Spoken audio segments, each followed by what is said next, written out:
Marie, on poursuit l'apprentissage du dessin avec toi. On est devant une nature morte. Voilà, une nature morte assez simple. Pourquoi voilà. Qu'est-ce que tu veux nous apprendre aujourd'hui?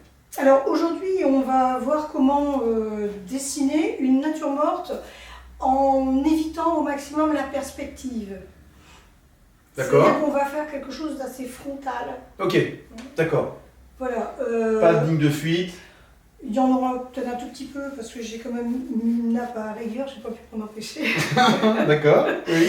Mais voilà, on va essayer de faire quelque chose d'assez simple pour commencer. En fait. De plat. Voilà, pour ceux qui ont un peu peur de la perspective. On pense à ça, il faut se lancer, oser avancer. Oser, voilà. Ouais, c'est un petit peu un moyen détourné de dessiner une nature morte sans être trop embêté. D'accord. Avec la perspective. Ok, ça marche, c'est super. On te suit. Des oignons? Oh, c'est pour animer. Alors là, bon, c'est des objets un petit peu rustiques. On est comment? Provençal un peu, voilà. Ouais. Bon, bref. Raconte l'histoire qu'on veut. Ouais, super. Allez, on y va. On te suit. On y va. Pour cette nature morte, en fait, je l'ai placée sur une table un peu haute. Et de mon côté, je me suis assise. Ce qui fait que la perspective est écrasée. Et en fait, on n'a pas d'ellipse. C'est simplifié au niveau perspective. En fait, on est assez frontal. Donc ça simplifie. Donc je vous suggère d'installer votre nature morte de cette manière. On est parti, Marie, c'est bon? On est parti. Donc ici, on a une nature morte qui est frontale. Et je vais commencer par prendre quelques mesures pour la placer dans mon dessin. Donc, je me base ici sur la largeur du pot gris, là, beige. Et donc, je prends la largeur du pot que je reporte à gauche. J'ai 3 fois le pot en largeur. Je reprends mon petit bâton verticalement en tendant bien mon bras. En fait, le pot gris est carré. Ça simplifie. Comme à chaque fois, en fait, tu commences par tes prises de proportion. Par mes mesures. Et en fait, on a 2 fois jusqu'au goulot de la grosse bonbonne marron. Donc, je vais partir donc de mon pot, ici, mon petit pot gris. Donc, je vais le placer rapidement et si ça ne va pas, je change. Ok. On te suit, ça va. Je ne vais peut-être pas partir trop à droite. Je vais partir, on va dire que mon pot gris fait ça. Je pars d'une dimension approximative et en fait j'ai 3 fois en largeur. Je pense ça. 1, 2, 3. Je vais faire ma nature morte dans cette largeur-là. Et en hauteur, j'ai 2 fois, un peu plus que 2 fois parce que la cuillère la remonte un tout petit peu plus haut. Donc si un petit peu plus bas, ici, 1, 2, voilà. Je vais travailler donc vraiment dans cette zone-là. Ok, tu délimites l'espace de travail, quoi. Mon espace de travail. Ouais, d'accord. Voilà. Donc ça, donc ici, je fais pas complètement le rectangle pour... Non, c'est juste les traces pour voilà, indiquer. les traces. Je sais donc déjà que mon petit pot gris va être dans ce carré-là, puisqu'il est à l'extrême droite de ma composition. Et on est bien en face, hein, on n'est pas en perspective. Alors, je suis en face, je vais l'expliquer au fur et à mesure du dessin. D'accord, ok, super. Donc, mon petit pot gris est ici. La petite poignée de l'assiette, donc j'ai 3 éléments, de la petite assiette arrive ici. Voilà. Je vais tout de suite chercher l'axe de ma grosse bonbonne là derrière pour pouvoir la dessiner assez rapidement. En fait. Donc, toujours, je repars de ma largeur, de cette même dimension. J'évite de prendre des objets différents pour mes dimensions. Ça évite les erreurs, on va dire. Et alors l'axe, là, c'est un tout petit peu plus compliqué, parce que ça tombe pas pile. Donc, je vais chercher autrement. Donc il faut quelquefois un petit peu chercher. En fait, c'est un tout petit peu... C'est pas tout à fait au milieu, c'est un petit peu ici. D'accord. J'ai l'axe... Un peu de tâton, hein. C'est normal, hein. Oui, oui, C'est mais normal. ça tombe pas toujours pile. Non, Donc, non, bien sûr. j'ai l'axe de cette grosse bonbonne qui vient ici. Ce que je vais rapidement placer, c'est l'horizontale de la table. Donc, C'est un peu comme une ligne de flottaison, enfin c'est une Exactement. référence, quoi. Ouais. c'est une référence. Ouais. Donc ici, comme je suis en vue, je suis assise face au modèle, donc en vue frontale, ça veut dire que je n'aurai pas d'ellipse ici. C'est plat en fait, très très peu d'ellipses là, enfin, on verra. Ici, la table est vraiment écrasée, on ne la voit pas du tout du dessus. Oui, oui. Donc ici, devant le pot, là, j'ai la table qui arrive pratiquement à l'horizontale devant moi. Je n'ai pas non plus de perspective dans cette table. Donc, elle est vraiment en face de moi, elle est comme ça. Et je peux aussi, toujours avec mon bâton, mesurer quelle va être la hauteur. En fait, je vais chercher le trait qui est à l'arrière-plan, derrière la rupture entre le fond et la table.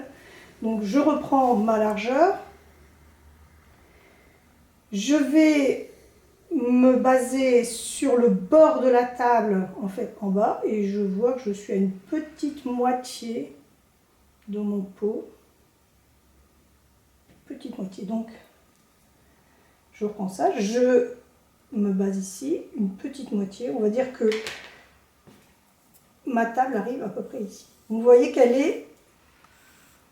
Donc ça c'est important, hein, de bien observer ça, elle est vraiment... Écrasé, très quoi. écrasée. Ouais. Donc il se passe beaucoup de choses dans une toute petite largeur. Voilà. Donc je vais placer maintenant l'assiette qui est ici. Donc elle arrive en hauteur au niveau du pot gris. Et avec mon bâton, je vais observer à quel niveau elle arrive par rapport au fond que j'ai placé ici. Est-ce qu'elle est plus basse, plus haute ou au même niveau? Donc, je prends un bâton, je peux prendre aussi une feuille de papier que je vais placer horizontalement et je vais descendre pour arriver sur la ligne du fond, viser, en fait je vise et je vois bien que cette assiette arrive légèrement en dessous. Donc elle est vraiment très écrasée. Donc elle arrive par rapport à ça, légèrement en dessous ici. Voilà. Ensuite, il y a les oreilles. Donc je sais qu'il y a une oreille qui arrive ici. Et l'autre arrive... Alors, je vais prendre mon fil à plomb par rapport... Je vais regarder par rapport à l'axe de ma grosse bouteille derrière. Un fil à boulon plutôt, toujours. Mon fil à boulon. Et en fait, l'oreille arrive... Le milieu de l'oreille arrive à peu près ici. Il faut toujours trouver des repères un peu relatifs. Il faut trouver des repères. Voilà. Donc mon assiette va être ici quelque part. Donc je dessine, je peux toujours... Ça y est, on voit apparaître quelque chose. Ça y est, ça y est. On sent des cubes, des rectangles. Voilà. D'accord. Je vais tracer très rapidement la silhouette de cette bouteille. C'est pareil, sachant que on peut toujours corriger. Hein. C'est une base, c'est une structure, et puis après, on vient améliorer. Alors, je vais mesurer la largeur ici de la bouteille au plus large, pour pas la faire trop fine ou trop large. Et comme j'ai pas encore vraiment dessiné ça, je peux être trompée par ce rectangle, donc je vais vraiment ici venir mesurer. Donc toujours en prenant la largeur de mon petit pot gris, voir combien de pots gris il y a dans la bouteille foncée. Ouais, c'est ça. Hein, c'est l'idée. Hein. Je suis à peu près à 1,5. Donc, je reprends ma dimension. Donc en fait, il faut être un petit peu matheux si on veut. Ouais, 1 plus la moitié de voilà, machin. J'ai perdu ma mesure. On va dire, je dois avoir 3 quarts, hein, si je ne me trompe pas, ça doit être ça. 3 quarts ici, on va vérifier après. Hein. Voilà. J'ai ici la largeur de ma grosse bouteille et je vais venir dessiner la silhouette en fait, sachant que Oui. là, on a cette grosse bouteille qui fait ça.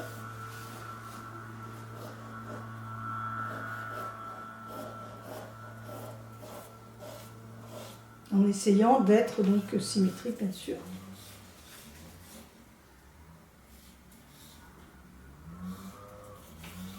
Voilà. Donc ça commence à ressembler un tout petit peu à quelque chose. Voilà. Oh là! Merde. Oh, excuse-moi, vas-y, c'est bon. On a vu apparaître l'amphore. On voit apparaître un tout petit peu l'amphore, son goulot. Rapidement, je vais mettre la hanse ici, très rapidement. Donc, je vais faire rapidement et puis on viendra ensuite finaliser tout ça. Donc, ici, nos oignons qui viennent donc bien sûr, ils viennent à l'intérieur de... Il faut s'imaginer qu'il y a une partie qui est pas visible, hein, qui est à l'intérieur de l'assiette. Il ne faut pas les faire flotter au-dessus de l'assiette. Voilà. Et le pot, ici, comme on n'a pas de perspective, enfin, on a quasiment pas. Il est écrasé, on va dire. Hein. Le goulot, on va venir ici, se dessiner en symétrie. D'accord. Voilà. Ça y est, on voit la construction. Donc ici, on a une structure de base qui nous place les différents objets. Et on va maintenant finaliser le dessin et mettre un petit peu de valeur sur tout ça. Ok, donc, ça marche. Donc pour finaliser le dessin, on va effacer ce qu'on a fait. Ouais, tu fais ça à chaque fois et ça fait drôle. Ça fait drôle. Donc ça permet d'avoir sa structure en dessous et de pouvoir venir préciser maintenant les choses de manière... et vraiment les dessiner. Et vraiment les dessiner. C'est pour ça qu'il ne faut pas vouloir faire les traits impeccables du premier coup. Il vaut mieux les chercher en fait, même faire 2-3 traits s'il faut. Et puis ensuite, on affine le travail. Okay. Donc là, je vais repartir de mes objets les uns après les autres. Je vais peut-être commencer par cette grosse bouteille là qui est quand même très imposante. Donc la forme n'était pas trop mal. Redescendre peut-être un tout petit peu plus ici. Voilà. Donc voilà, je viens améliorer mon dessin en fait. Voilà. Le préciser. Le préciser. Et je vais même peut-être tout de suite travailler en valeur. Ce qui fait que ça m'aidera pour visualiser les choses. D'accord. J'ai le goulot qui est là. Il n'y a pas de perspective, hein, on voit qu'il n'y a pas d'ellipse à dessiner, donc c'est quand même bien. Donc, par contre, là, c'est important d'être bien symétrique. Oui, ça, on est juste en face. Voilà, donc ça, c'est aussi un exercice. Hein. Il faudra peut-être, avec la gomme, venir rectifier un petit peu d'un côté ou de l'autre pour essayer d'être vraiment bien symétrique. Si vous avez des difficultés parce qu'il y a une partie qui est cachée, eh bien, n'hésitez pas à le dessiner entièrement. D'accord. C'est-à-dire très légèrement. Ok, d'accord, ouais. Voilà. Tu l'effaces après, mais au après, moins... on l'efface, mais ça permet de... Tu vérifies De aussi, vérifier, voilà. Ouais. Parce que quelquefois, quand un objet est caché, eh ben, on n'a pas la bonne sensation, en fait. Marche. Voilà, donc... de la même manière, donc, je vais dessiner la petite assiette. Alors ici, on a en réalité une légère ellipse, très très très écrasée. Donc, on va pas faire le trait complètement droit, mais un tout petit peu en courbe. Voilà, c'est pas vraiment... Comme la base de l'amphore, un minuscule, un tout petit peu. Voilà, en fait, je le fais pas complètement horizontal. Ici, on est horizontal, on est vraiment à hauteur des yeux. Ouais. Et là, on a en fait, on a quand même une perspective. Donc, le trait de base doit être très légèrement courbe, mais c'est sensible, quoi. Donc de la même manière ici, de la même manière ici. Voilà. Par contre, ici on va être horizontal. Parce qu'on est au niveau de l'œil. Parce qu'on est au niveau de l'œil. Voilà. Donc je vais continuer à dessiner mon assiette. Je l'ai placée avec les oreilles de face. J'ai simplifié les choses. On n'a pas non plus de perspective dans ces petites oreilles. Par contre, ici, on a quand même une légère ouverture de l'assiette. C'est-à-dire qu'on a l'arrière est comme ça. On a une légère ellipse ici quand même. Très très très plate. Ouais, qui est rempli par les oignons, mais c'est vrai qu'il y a ça quand même. Qu'on Il y a quand même ce ne dessin, voit pas trop parce qu'il y a des oignons, mais elle existe quand même. Alors il y a un oignon ici qui est un peu plus petit que l'autre. Ouais. l'autre. Il y a un Ça, grand on va- devant, je sais pas, voilà, tu le on vois va peut-être faire. pas. Et il y en Un a autre- un un autre autre ici, devant, pas grand, on non, voit pas. pas. Enfin, moi personnellement, je le vois pas tellement, il n'est pas très très visible. Il est là. Ouais. Ok. Voilà. Et donc le bord de l'assiette qui est ici, comme ça. Voilà. Je reprends mon pot, comme ça j'aurai dessiné tous les objets. Donc je reprends le bord. Ici, je vois bien la délimitation de ce bourrelet là. Et puis la forme du pot qui revient comme ça, qui s'arrondit bien, qui est droit. Hein, donc on a... Maintenant que j'ai fait ça, je vais dessiner la table. Là, je ne vais pas l'arrêter, hein. On va pas la délimiter sur les côtés. Ici, elle revient ici. Par contre, là, je fais un trait léger parce qu'en réalité, ce trait, je ne le vois pas vraiment. Il apparaît par les rayures.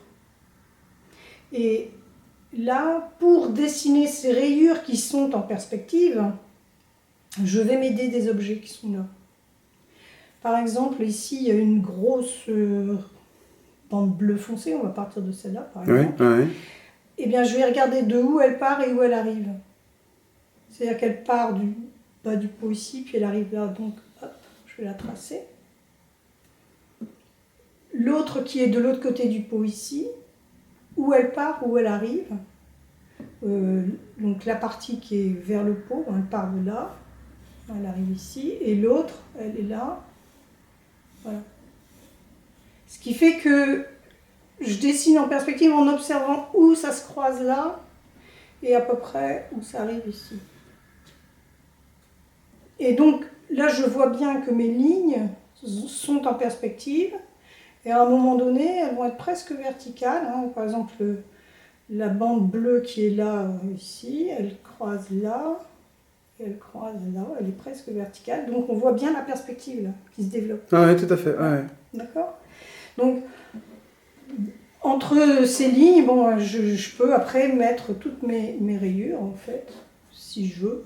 On va dire, je pourrais ne mettre que les bleus foncés. Hein. Ça construit quand même, hein. Ça construit, et bien on quand même, voit, même si on a ici quelque chose de très très étroit, on comprend cette perspective. Ok. Et pour comprendre le bord ici de la table, sans vraiment dessiner un bord, hein, eh ben, il suffit en fait de changer l'orientation des rayures. Alors, j'ai un petit peu peut-être compliqué les choses en mettant le tissu de biais. Oui. oui. Et donc là, peut-être qu'on peut s'aider avec le fil à plomb. Parce que là, par contre, les rayures sont frontales. Enfin, je veux dire qu'elles sont face à nous, elles ne sont pas en perspective comme celle-ci, elles sont face à nous. Donc elles vont être dans une certaine oblique, mais toutes parallèles. Je ne sais pas si... Non, là, j'ai pas... si c'est clair.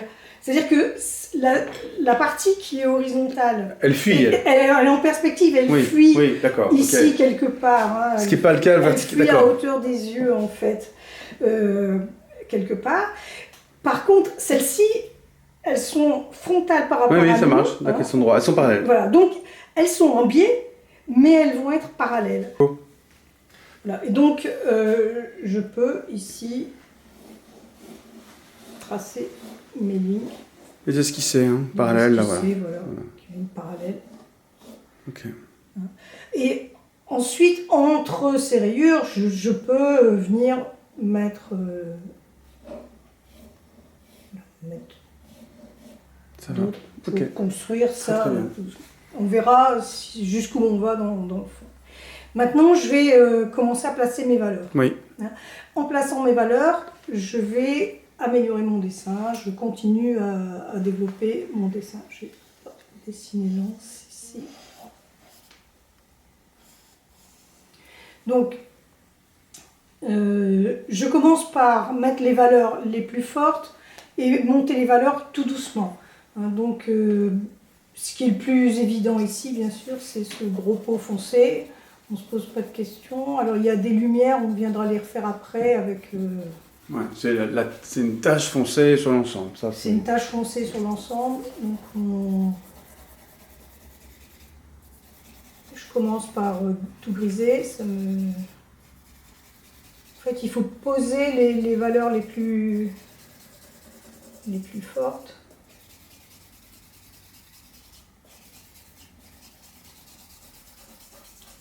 Alors même si ça paraît pas très régulier, Ouais.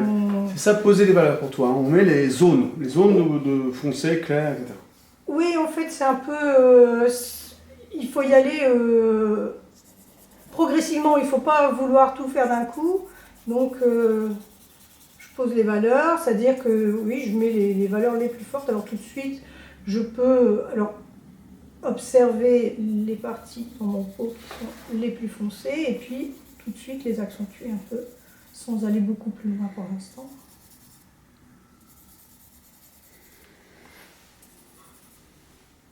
Si vous ne voyez pas bien où sont les valeurs les plus fortes, Oui. clignez des yeux. Toujours le bon principe qui accentue les contrastes, c'est ça. Hein. Exactement. Ça accentue les contrastes et on voit mieux se place les valeurs les plus... Je change d'angle de vue, puis ça changera un peu, je trouve. Non? Tu veux que je m'arrête? Non, je continue, je ferai un fondu. J'en fais plusieurs, je me débrouillerai. Je sais bien.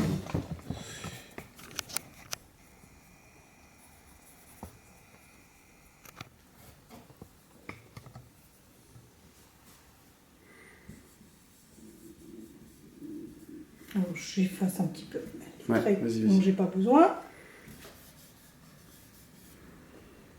Je vais me donner un petit coup de gomme ici parce que ça va être clair. Donc toujours dans les valeurs les plus foncées sur la nappe. Alors ici par contre, comme on est horizontal, je vais plutôt utiliser mon fusain à l'horizontale. D'accord, pour imprimer, pour avoir un peu la trame, quoi. Ben c'est-à-dire que le trait du fusain, s'il est visible, s'il est horizontal, dira horizontal. Ok, Je vais le faire là dans le mauvais sens pour montrer d'accord. ici. Contre-exemple. Contre-exemple, si je fais ça, C'est pas bien. ben, en fait, Ouais, c'est crabouille, ça fait crabouillis. le trait étant vertical. En fait, là, on voit tout de suite qu'on est sur une horizontale. Ici, c'est pas forcément clair. Ah ouais, ok, c'est clair. D'accord. Bon, C'est évident. Voilà. Donc, alors, ça ne veut pas dire qu'après, je ne vais pas croiser mon trait, mais à la base, je vais plutôt le faire horizontal, ce qui va accentuer ce côté horizontal.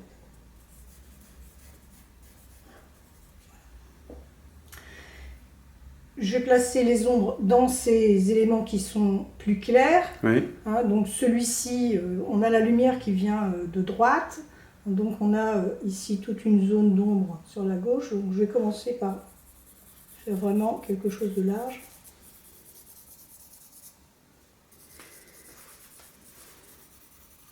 Ok. Ouais, mais c'est en train de prendre des volumes. C'est chouette. À chaque fois, cette phase est bien. Elle est agréable à regarder, au moins. Donc, le fusain, il faut vraiment, pour faire ça, vraiment ne pas appuyer du tout. Je le pose à peine sur le papier. Hein, et vraiment, vous n'appuyez pas du tout sur le fusain. Je le tiens d'assez loin. Sinon, on marque trop. Ouais. Ben, en fait, pour avoir des gris clairs, il faut vraiment... ça marque tout de suite du fusain, donc pour faire des gris clairs, il faut vraiment ne pas appuyer. Il vaut mieux faire ça et repasser plusieurs fois pour foncer les valeurs que d'appuyer fort et de faire des lignes trop espacées qui vont donner un graphisme qui sera peut-être un peu trop visible. D'accord.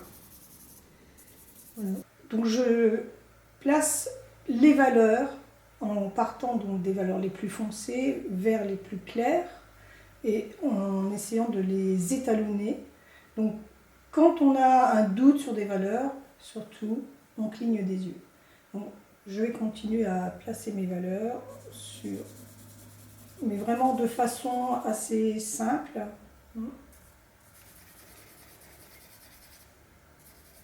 Donc, vous voyez que ici, par exemple, je fais mes traits dans le sens de la forme de l'oignon et ici dans le sens de la forme de l'assiette. De la même manière, je vais mettre des valeurs sur la table et je vais travailler à l'horizontale. Ici, très légèrement. On reprendra tout doucement après.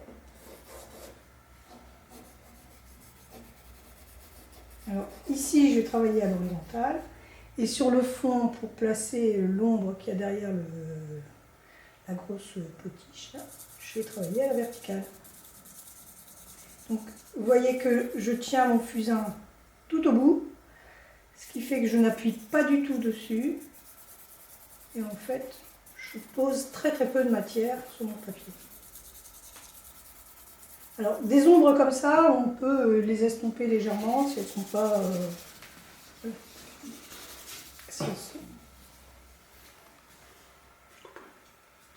Là, il faudra couper, je pense. Vas-y.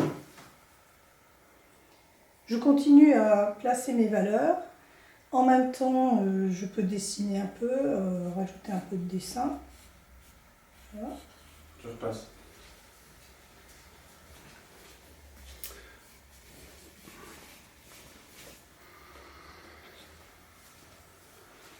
Je cligne des yeux.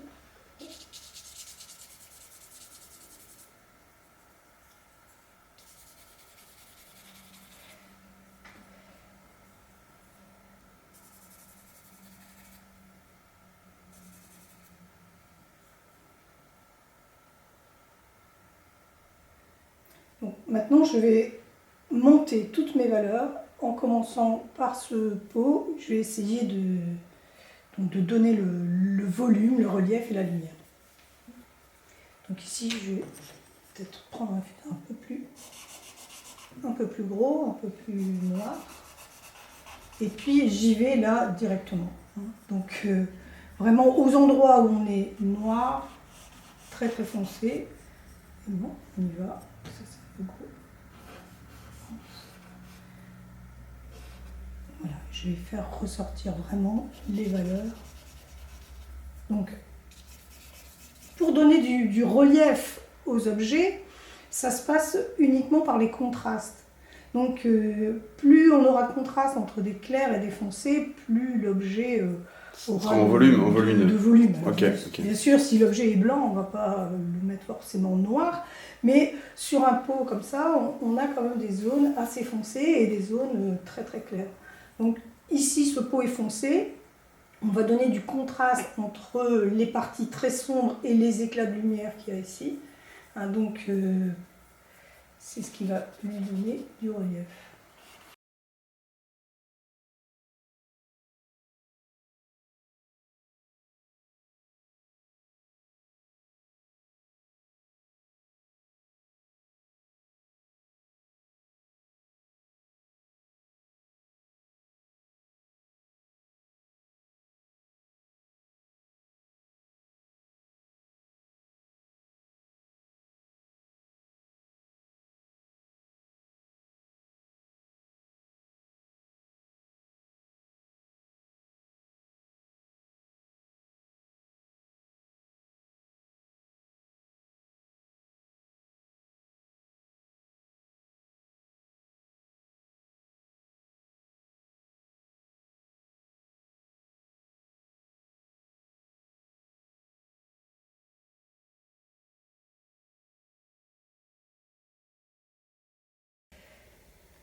Ici, on a une lumière qui vient de là.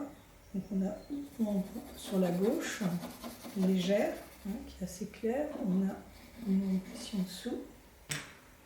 Et une lumière qui vient sur le bord de l'assiette, qui va donner son volume. Voilà, donc.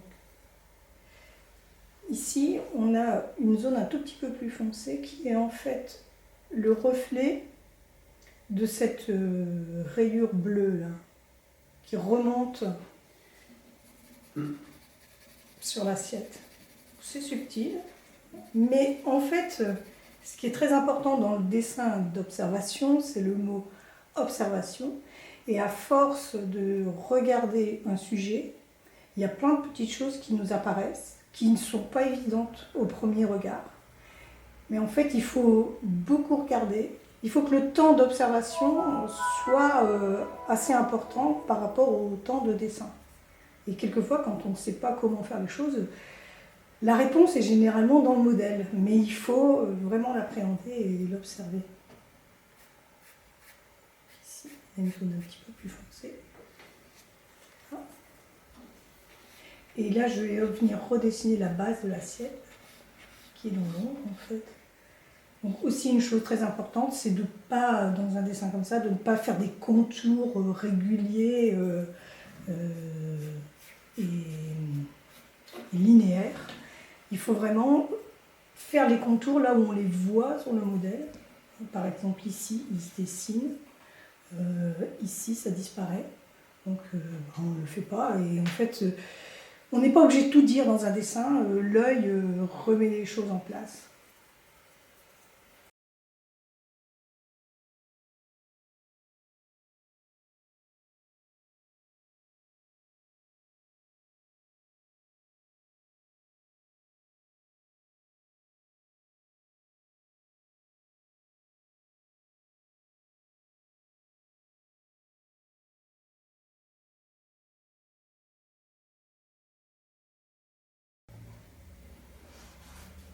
Donc, si vous n'êtes pas trop sûr de vous, n'hésitez pas à faire le dessin sans... Projeter, ouais. Voilà, Juste projeter le son geste. geste. Le geste et projeter Voilà. le geste.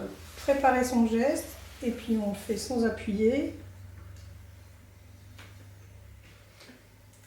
Bon, l'idée de dessiner en pointillé, il y a des gens qui pensent ça c'est pas une bonne idée. Surtout au fusain où ça se gomme quand même facilement. Ouais. Donc,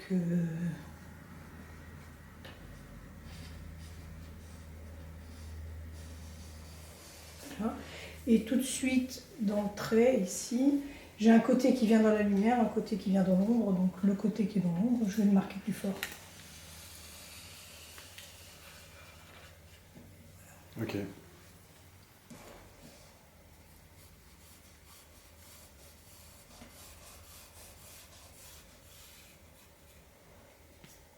Ici, on va terminer en mettant du lien un peu entre tous les objets, en travaillant un tout petit peu la table, de manière assez succincte, puisqu'en fait on ne la voit pas tellement.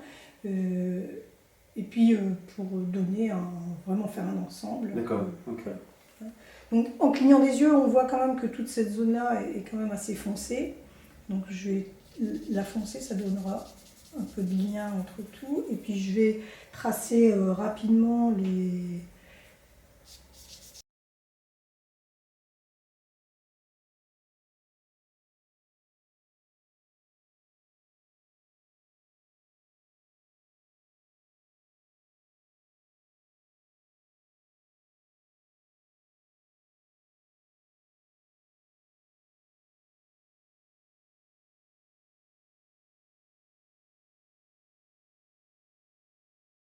Marie, l'exercice est fini, on arrête, il faut bien arrêter à un moment donné. Oui, c'est toujours la difficulté dans un dessin, à quel moment on s'arrête. Il faut que le dessin garde de la fraîcheur, Oui. hein, pas être trop travaillé, mais il faut quand même que tout y soit. Et puis la personnalité, je trouve que, Voilà, en particulier dans ton travail, hein, le trait est important. Le trait est important, le coup de fusain.